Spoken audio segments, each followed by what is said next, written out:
Welcome to Riggs Valiant. We have books by Jim Shooter, drawn by Bob Hall. Early glimpses of Kusara. Please do not ask whether it's pronounced hardcore, hardcore. And if you tune in next week, we will have chromium covers.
Hello, my name's Pete Shadowhawk.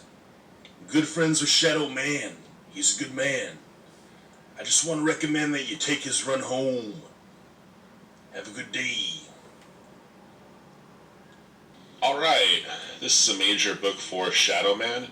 This is Exo Man-O-War number 4 from May of 1992. It's credited to writer Steve Englehart, artist Mike Manley, and the inks are by Tom Ryder.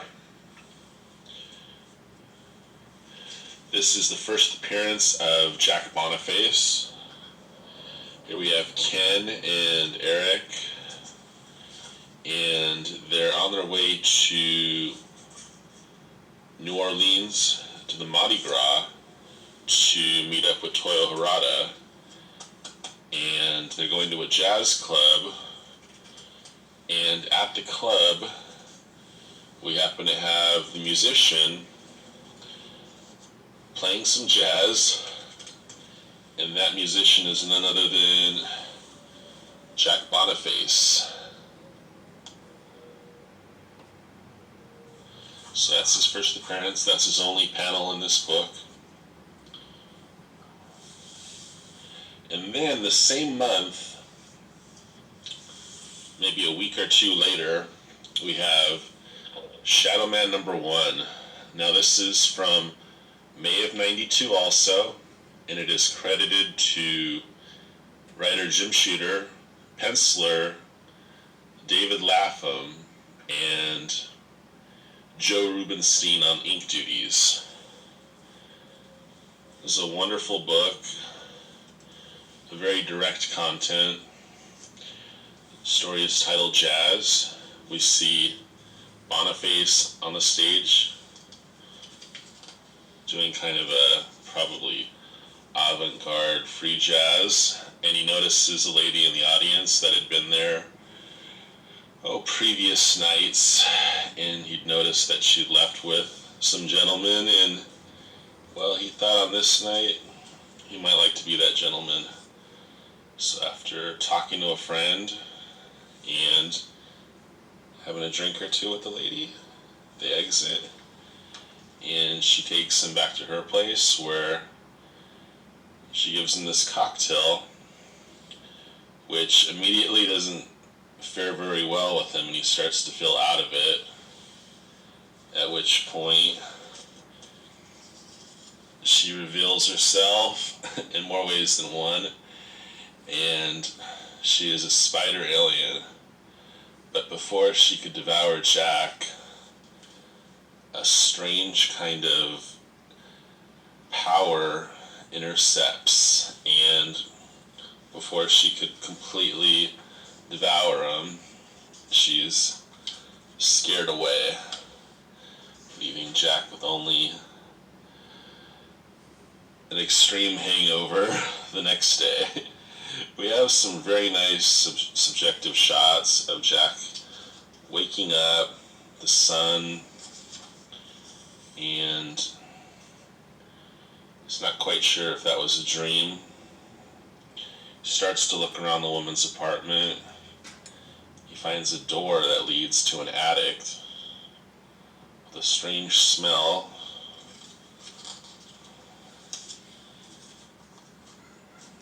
Skin cadavers everywhere, rotting.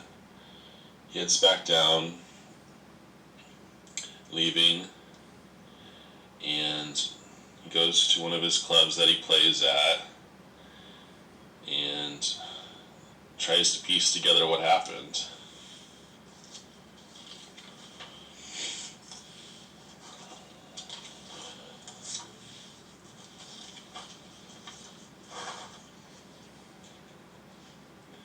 He's thinking about calling the authorities and letting them know something happened at that flat, but he doesn't want to be seen as kind of a sucker that got duped.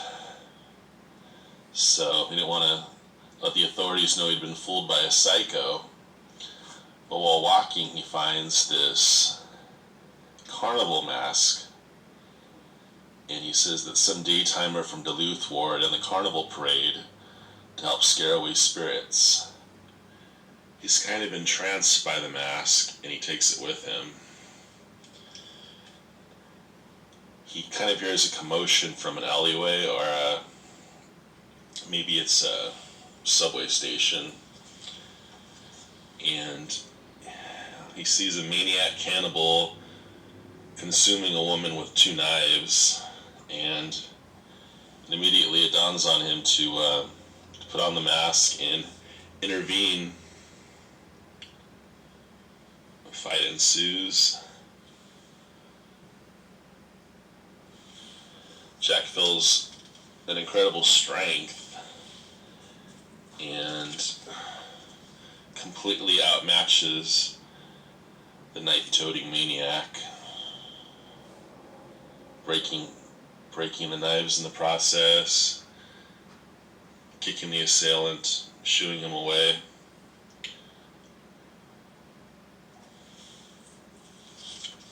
Jack flees. He's in a woman's yard. She shoos him away, and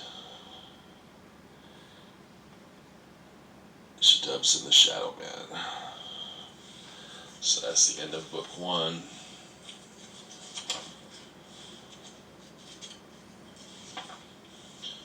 Now, book 2 is our first issue that starts with Jack already as Shadowman.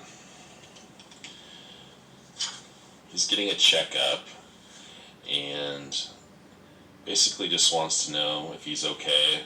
And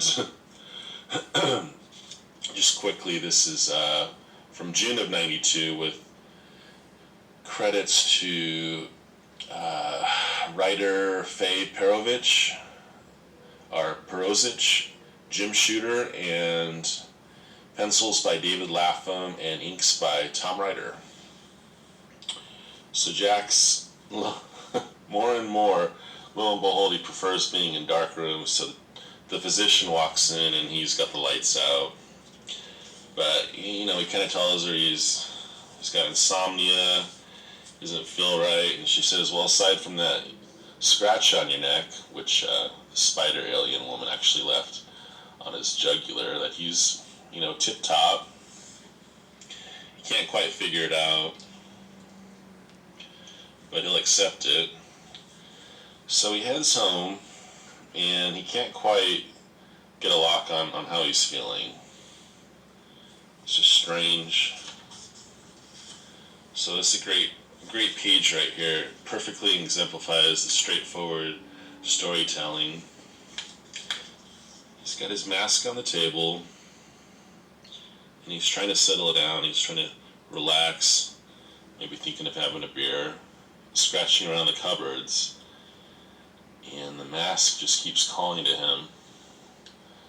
So, well, on this first panel of the page, you see the mask on the counter, Jack in the apartment. In this final panel of the page, you see the mask is gone, and Jack's exiting. So, he's officially prowling at dark in New Orleans, and we see a man who's being approached by two hooligans that want to take him for everything he's got, his life included, and Jack's not really having that. So he's still just wearing the mask, with street clothes on. So it's still an improv vigilantism he's going for. So he saves the man, and he just wants to get back to his apartment. He's enjoying the freedom, but at the same time, he can't shake the feeling that he's not quite right. So he's sleeping in the next day, and Nettie, who's his housekeeper, wakes him up, and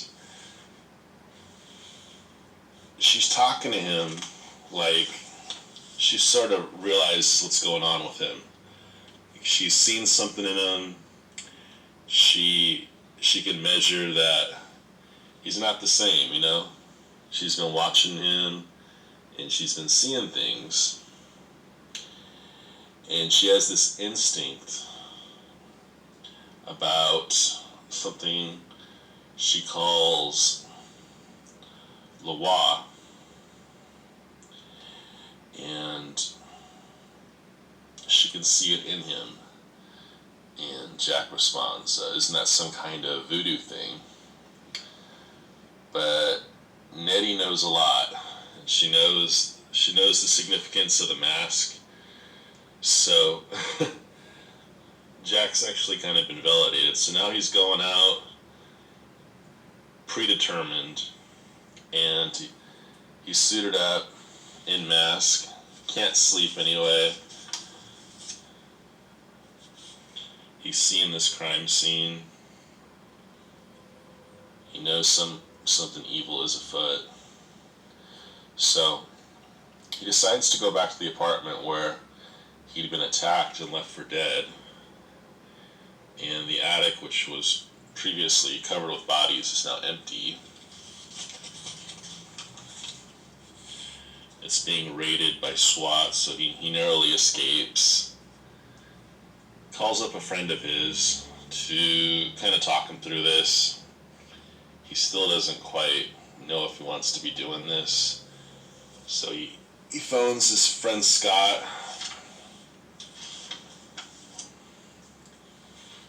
Scott just kind of talks to him a little bit, just being a pal.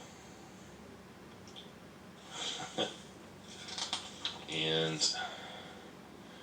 the next day, Nettie's talking to Jack. And it's important not to think of Nettie as a poor man's Alfred. No, Nettie is a Shadowman's Nettie. So she's actually made him a suit. So now Jack's going out, knowing his cause, knowing his purpose. In the swamp, he finds this slayer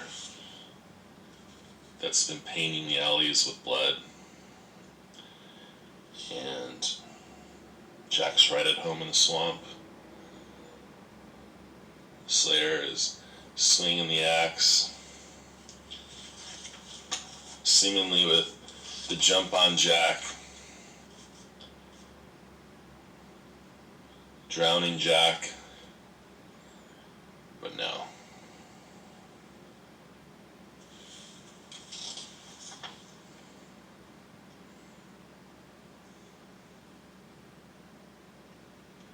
And Jack's confident in being the Shadowman.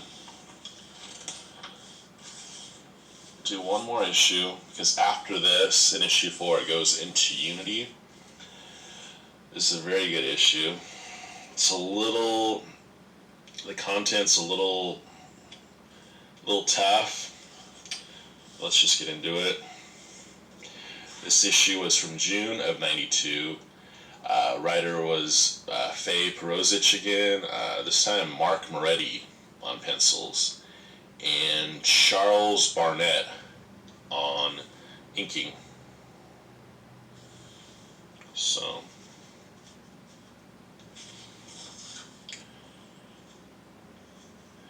Jack's in the bar and he sees a couple of mugs hassling the old timer sitting, and tells the bartender, hey, I'm gonna go see what this is, since the two goons have dragged the older gentleman into the men's room. Bartender gives Jack a pipe. Jack walks in and he sees that they're ready to rough this guy up and maybe even cut the old guy. Jack's not having it, so he locks them in and he breaks it down to them. Hey, I don't care. We're gonna settle this. I don't care if I don't know the guy. Jack turns the lights out, and in the dark, we see a time lapse. This is now 9:45. Time did the segment start? 9:06. So in that time, they are leaving the bar. The two ruffians are walking out, and not only that, Jack's gonna have them settle their tab. The man who was gonna be the victim staking Jack, saying, hey, way to call their bluff. And well, Jack's like, yeah, sure, I didn't think they were gonna kill you. So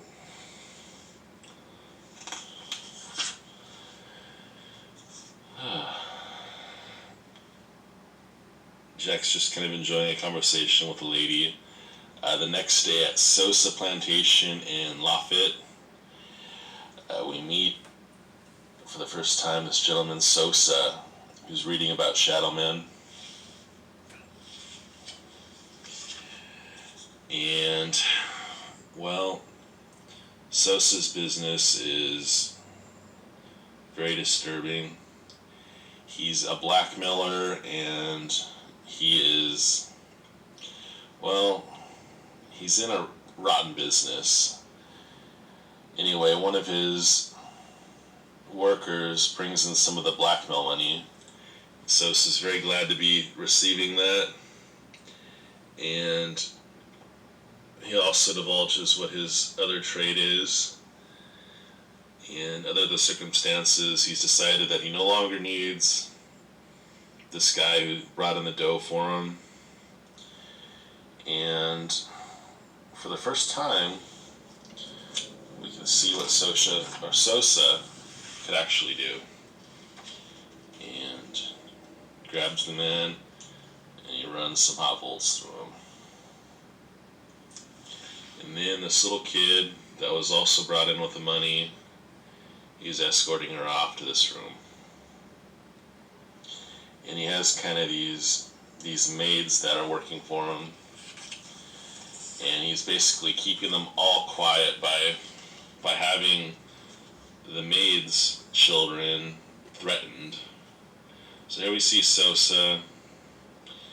He's watching the news and he's learning about the Shadowman, and he's basically declaring war on Shadowman. But this particular housekeeper happens to know Nettie, and we learn that Nettie is telling Jack the next day that, hey, one of my friends knows that this man Sosa, he's got it in for you, and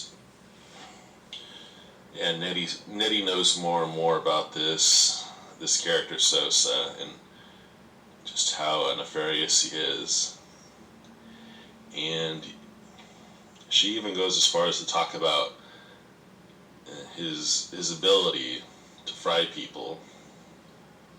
So Jack's got no reason not to go out and want to get this guy. So he does so. He gets the mask.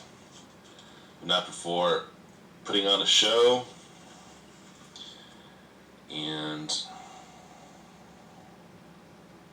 yeah, all of this. Puts on a good performance. And then he goes out and it's time to be Shadowman. But Sosa is ready. And if we can get through these ads, we see a crime scene. And as Shadowman is looking at the entire alley, Sosa decides to jump him. Somehow falling down the fire escape, Shadowman gets knocked out while Sosa is still fully conscious. And back at Sosa Plantation, Jack's locked in a room. One of the housemaids, she says, she's got her kids safe, so she's not afraid of Sosa, and she sets Jack free.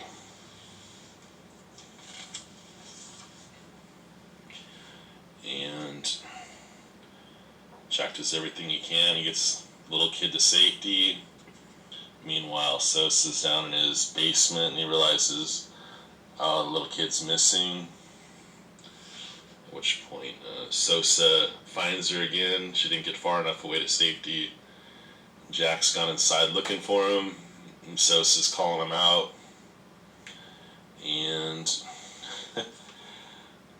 it was a trap. Shadowman's actually in the room ready for him. And he says, Sosa goes, "Show yourself or the girl is dead." Shadowman says, "Fine by me. Fine by me to show yourself." And then, well, takes him on. Swatting punches. Getting some of those Daredevil style kicks in.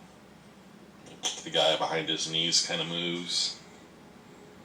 So Sosa, like a wild bull, charges the window, electrocuting the security bars and himself in the process. And Jack wants to get the little kid to safety. And the next day, he talks to Nettie. And she says, "Hey, Sosa, he's alive, he's in prison." Jack kind of wonders if he did the right thing. So many kids got hurt. And he says, "Well, I put Sosa out of commission, and that's all that matters, isn't it?" He's not really a morning person, Shadowman. Nettie kind of looks over and she says, "Well, Mr. Boniface, I guess that all matters to Shadowman."